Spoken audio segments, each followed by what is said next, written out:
No operation, no pain killer. చిన్న injection ద్వారా మోకాలు మరియు నడుము నొప్పులకు దీర్ఘకాలిక పరిష్కారం. డాక్టర్ ప్రకాష్ గుడిపూడి. 18 ఏళ్ల అనుభవం, 8,000కు పైగా హ్యాపీ పేషెంట్స్. సంప్రదించండి. Allied's pain and pain management centre, Hyderabad. ఎన్నిక ఎప్పుడు జరుగుద్దా? 5 సంవత్సరాలు జగన్మోహన్ రెడ్డి గారు మన కోసం సేవ చేశాడు. జగనన్న కోసం ఫ్యాన్ గుర్తు మీద ఓటు వేయాలని చెప్పేసి తహతహలాడారు. ఫ్యాన్ గుర్తు మీద ఓటు వేశారు.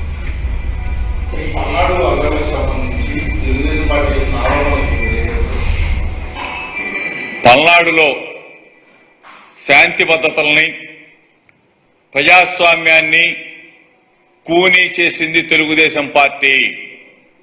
అక్కడ అల్లర్లకి ప్రేరణ తెలుగుదేశం పార్టీ, చంద్రబాబు నాయుడే. ఎక్కడ ఏది జరిగినా సరే రెచ్చగొట్టే కార్యక్రమం చేసింది చంద్రబాబు నాయుడే, తెలుగుదేశం పార్టీనే. మేము ప్రజాక్షేత్రంలో శాంతియుతంగా ఉన్నాం. మేము ప్రజల పక్షాన ఉన్నాం, ప్రజలు మా పక్షాన ఉన్నారు. ఈ పరిస్థితుల్లో ప్రజలు ఓటు వేయడానికి మాకు సిద్ధంగా ఉంటే మా పార్టీ మేమెందుకు అల్లర్లు చేస్తాం? మేమెందుకు రెచ్చగొడతాం? చంద్రబాబు నాయుడు అనే వ్యక్తి ఆరిపోయే దీపం లాగా ఉన్నాడు కాబట్టి, ఆరిపోతానికి సిద్ధంగా ఉన్నాడు కాబట్టి, తెలుగుదేశం పార్టీ అడ్రస్ గల్లంతు కాబోతోంది కాబట్టి ఈ రాష్ట్రంలో విధ్వంసాలు సృష్టించాడు, శాంతి భద్రతకు విఘాతం కలిగించాడు. వ్యవస్థలన్నిటిని కూడా అడ్డం పెట్టుకొని ఆ వ్యవస్థల్లో ఉన్న కొంతమంది వ్యక్తులని ప్రలోభాలకు గురి చేశాడు, ప్రలోభ పెట్టాడు. ఈ రోజున ఇటువంటి విధ్వంసాలకు జరగడానికి కారణం దిక్కుమాలిన ప్రతిపక్ష నాయకుడు చంద్రబాబు నాయుడే.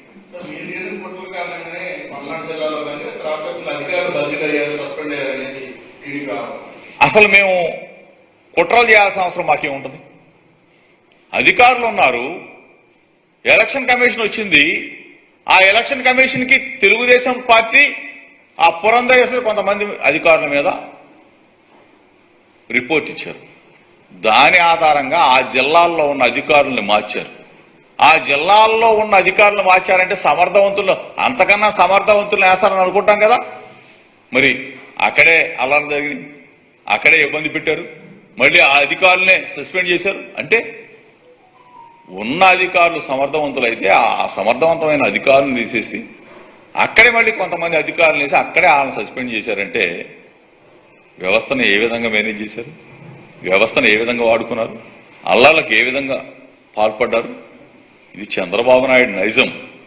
వ్యవస్థల్ని రొస్టు పట్టిస్తాడు చంద్రబాబు నాయుడు.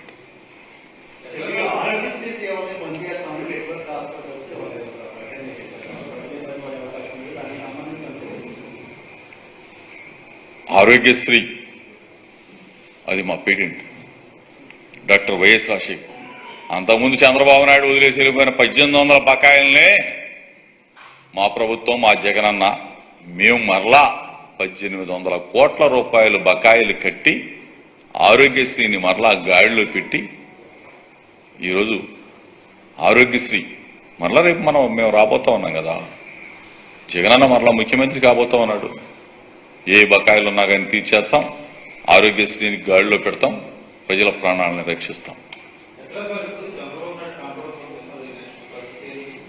చంద్రబాబు నాయుడు కనపడబోదు, ఇద్దరిని అడగాల. రేపేం చెప్తారో చూడాలి. ఇద్దరు రైటు లెఫ్ట్ ఏం చెప్తారో ఈ రామోజీరావు గారు, ఈ రాధాకృష్ణ గారు. ముందు వీళ్ళిద్దరికి ఇబ్బంది చంద్రబాబు నాయుడు కనపడకపోతే, ఎందుకంటే వీళ్ళిద్దరే పట్టుకొచ్చేస్తారు. అందుకనే కదా ఈ బాధలు. ఎక్కడ పోయాడు తెలియకుండా పాపం. ఎవడన్నా ప్రతిపక్ష నాయకుడు ఈ దిక్కుమాలినోడు కాకపోతే నేను పలానా చోట పోతున్నాను, నా కంటి ఆపరేషన్ లేదా నా గుండె ఆపరేషన్, నాకు లేదా నా కడుపు నొప్పి ఏదో చెప్తాడు అన్న పోయి. ఒకడేమో ఆరోగ్యం బాగాలేదు పోయాడంటాడు, ఒకడేమో విశ్రాంతి కోసం విహారయాత్ర పోయాడు. ఏది నమ్మాలా? ఎక్కడ కనీసం ఎక్కడ పోతున్నారో కూడా ప్రతిపక్ష నాయకుడు చెప్పదు. ఏంటిది ఇంత దుర్మార్గంగా? ప్రతిపక్ష నాయకుడు మీ గురించి మేము ఆందోళన పడాలా? నువ్వేమో హ్యాపీగా తెలీదు, నీ గురించి మేము ఆందోళన.